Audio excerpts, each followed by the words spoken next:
Bapak, Ibu, saudara-saudariku yang terkasih dalam Tuhan kita Yesus Kristus. Lewat pewartaan sabda Tuhan pada hari Minggu pertama masa Prapaskah ini, sebagaimana awal perayaan Ekaristi Kudus kita sudah kita diantar untuk menyadari akan makna pembaptisan kita di dalam perjalanan hidup kita, sehingga selama masa-masa persiapan diri kita diajak betapa pentingnya kembali mengasah rasa ada bahaya dalam kehidupan kita, khususnya kehidupan beriman kita, dan perlu tindakan apa yang harus kita buat di dalam kehidupan kita. Nah, Bapak, Ibu, saudara-saudariku yang terkasih, kutipan yang kita dengarkan dari bacaan Injil langsung pertama adalah ucapan Yesus dalam Injil Markus, adalah pernyataan bahwa kerajaan Allah telah tiba, waktunya telah genap. Kerajaan Allah sudah dekat, bertobatlah dan percayalah pada Injil. Kita yang sudah menerima abu pada hari Rabu Abu yang lalu, dan sesudah misa ini juga kepada umat yang belum mendapat abu pada hari Rabu, masih diberi kesempatan pada hari ini sesudah misa nanti. Kita kembali mendengarkan bertobatlah dan percayalah pada Injil. Pesan Yesus ini sangat singkat namun padat dan jelas. Mengapa? Karena ada nada mendesak di dalamnya. Jadi bukan hanya segala sabda-sabda begitu saja, tetapi lewat sabda itu ada desakan yang perlu kita rasakan dan nantinya apa yang kita buat. Desakannya itu jangan tunda-tunda lagi, putuskan sekarang juga. Nah, Yesus baru saja digoda oleh iblis di padang gurun, kita dengarkan dari Injil tadi. Tetapi kalau kita mau dengarkan lebih baik godaan-godaan yang bagaimana dialami oleh Yesus, kita boleh baca dalam Injil Matius dan juga Injil Lukas. Nah, terhadap godaan-godaan itu Yesus kalahkan pencobaan itu dengan mengenyahkan iblis. Artinya ia tidak mau berkompromi dengan iblis. Ini pertama yang mau ditekankan oleh Yesus dengan sabdanya, bahwa singkat, padat, dan jelas. Ada hal yang mendesak di dalam hidup kita. Yesus tidak mau kompromi dengan iblis. Mungkin banyak di antara kita suka kompromi dengan iblis, tapi Yesus mengingatkan kita kembali.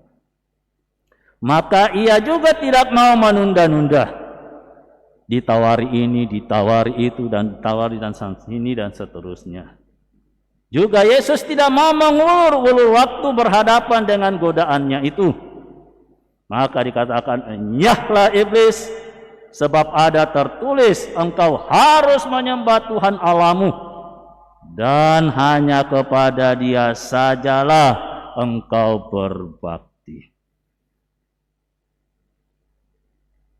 Bapak, Ibu, saudara-saudariku yang terkasih, itulah pentingnya merasa ada bahaya yang mengancam dan perlu tindakan cepat dan tegas dalam hidup kita, yang mau ditularkan oleh Yesus dan sekaligus diajarkan oleh Yesus kepada kita saat ini, mempersiapkan diri kita lagi selama masa-masa Prapaskah ini.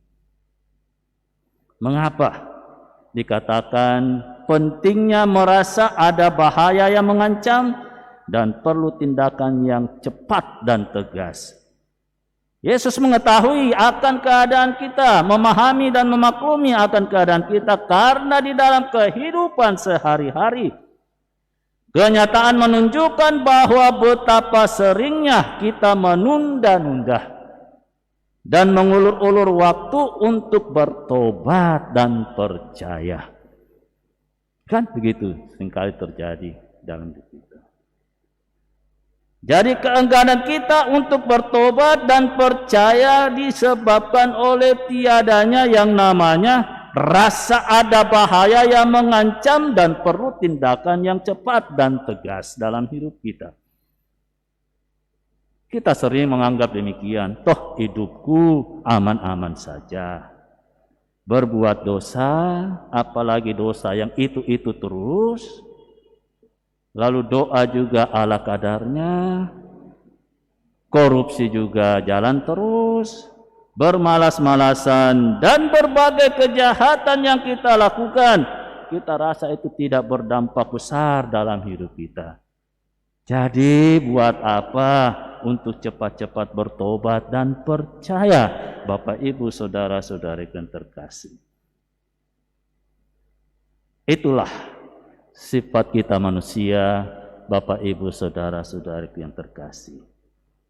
Kesadaran dan niat untuk berbuat baik dan benar seringkali kalah oleh nafsu-nafsu yang tidak teratur dalam hidup kita.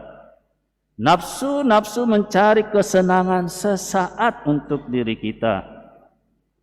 Kita lupa ketika nafsu-nafsu itu sudah menghimpit hidup kita, maka akan susahlah bagi kita untuk melepaskannya atau menghindar daripadanya.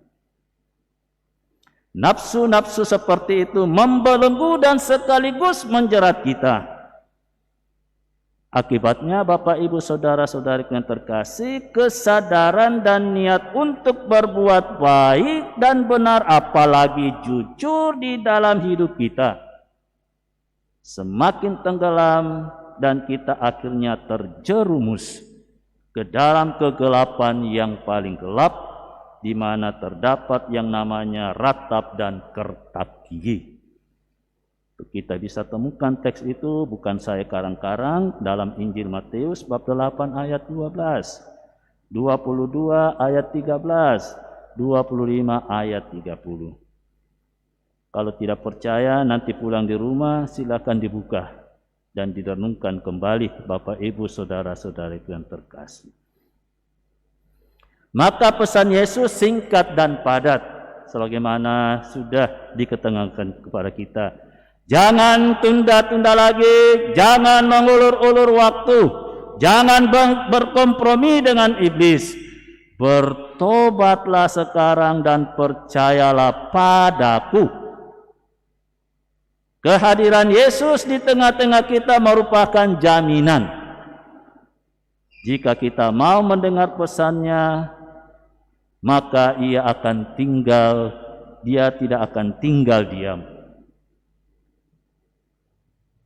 Waktunya sudah genap.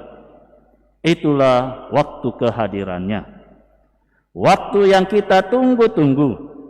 Waktu di mana Allah campur tangan dan memberikan kekuatan khusus kepada kita.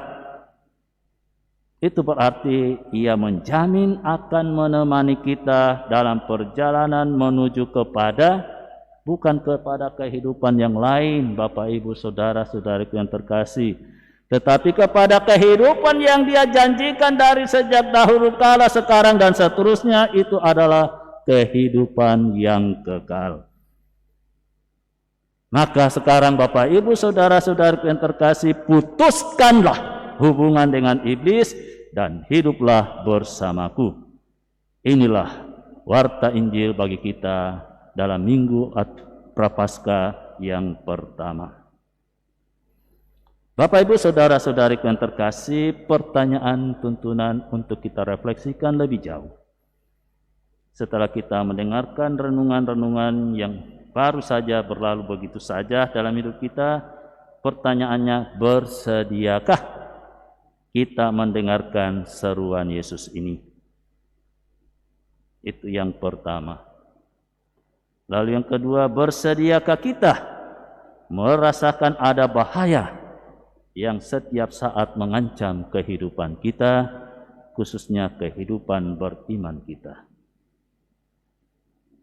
Bapak, Ibu, saudara-saudariku yang terkasih, dunia kita sekarang ini sedang dilanda atau diserang, ya, namanya pandemi COVID-19 yang telah menewaskan puluhan juta manusia. Jadi dunia kita sekarang ini sedang dilanda atau diserang dengan yang namanya pandemi COVID-19 yang telah menewaskan puluhan juta manusia. Sebetulnya berbicara tentang pandemi COVID, ya sebetulnya saya sedikit alergi dan seterusnya. Tetapi ya sudahlah, kita bisa menjadikan bahan perenungan kita bersama. Jadi kembali bahwa kita semua diharapkan untuk menerapkan yang namanya protokol kesehatan yang ketat. Dan semuanya itu diperuntukkan supaya kita tidak tertular dan juga tidak ikut mati gara-gara virus itu dan seterusnya. Nah, itulah yang dikatakan oleh Yesus kepada kita, pentingnya merasa ada bahaya dan perlu suatu tindakan yang tepat dan tegas dalam menghadapi yang namanya COVID-19 ini. Tapi Bapak, Ibu, saudara-saudariku yang terkasih, tahukah kita sekarang ini bahwa ada pandemi yang jauh lebih berbahaya daripada COVID-19? Ada yang lebih berbahaya. Apa itu Bapak, Ibu, saudara-saudariku yang terkasih? Yang pertama, pandemi hedonisme. Lalu yang kedua, pandemi konsumerisme. Lalu yang ketiga, pandemi materialisme. Dan segala bentuk sekularisme yang menyingkirkan dan menghilangkan Allah di dalam kehidupan kita. Ini yang lebih berbahaya. Kalau Allah sudah kita singkirkan di dalam kehidupan kita dengan memajukannya namanya hedonisme, konsumerisme, materialisme, dan sekularisme lainnya di dalam hidup kita. Lalu kita mau berpegang kepada siapa? Maka kalau kita tidak lagi punya Allah, pandemi COVID semakin merajalela dalam kehidupan kita. Maka itu kita diingatkan kembali, ada pandemi yang lebih berbahaya di dalam kehidupan kita. Nah, pandemi dosa dan segala bentuk penolakan terhadap yang namanya bisikan Roh Kudus. Itu juga menyangkal putra manusia, dosanya masih bisa diampuni. Tetapi yang menyangkal yang namanya Roh Kudus, dosanya tidak pernah akan diampuni dan seterusnya. Ini kan lebih berbahaya. Jadi sampai mati kita bawa kita punya dosa dan seterusnya. Jadi itu semua Bapak, Ibu, saudara-saudariku yang terkasih jauh lebih berbahaya daripada COVID-19. Karena apa? Karena sakit penyakit itu adalah wajah kematian. Ya kan begitu? Dan kematian adalah wajah dari dosa, sebab upah dari dosa adalah maut, Bapak, Ibu, saudara-saudariku yang terkasih. Wah, mungkin kita katakan, woi pastor, takut-takuti kita dan seterusnya. Kalau tidak percaya, buka kembali surat Santo Paulus kepada jemaat di Roma bab 6 ayat 23. Di sana sangat dikatakan, kematian adalah wajah dari dosa, sebab upah dosa adalah maut. Bapak, Ibu, saudara-saudariku yang terkasih. Oleh karena itu Bapak, Ibu, saudara-saudariku yang terkasih, dalam minggu Prapaskah yang pertama ini kita diajak kembali bahwa masa pandemi COVID ini di masa Prapaskah seharusnya menjadi pengingat bagi kita semua akan pandemi yang lebih besar dan mematikan, yakni pandemi dosa itu sendiri, Bapak, Ibu, saudara-saudariku yang terkasih. Maka desakan untuk bertobat benar-benar sangat mendesak agar jangan sampai kita kehilangan hidup kekal bersama dengan Yesus. Semoga demikian. Amin.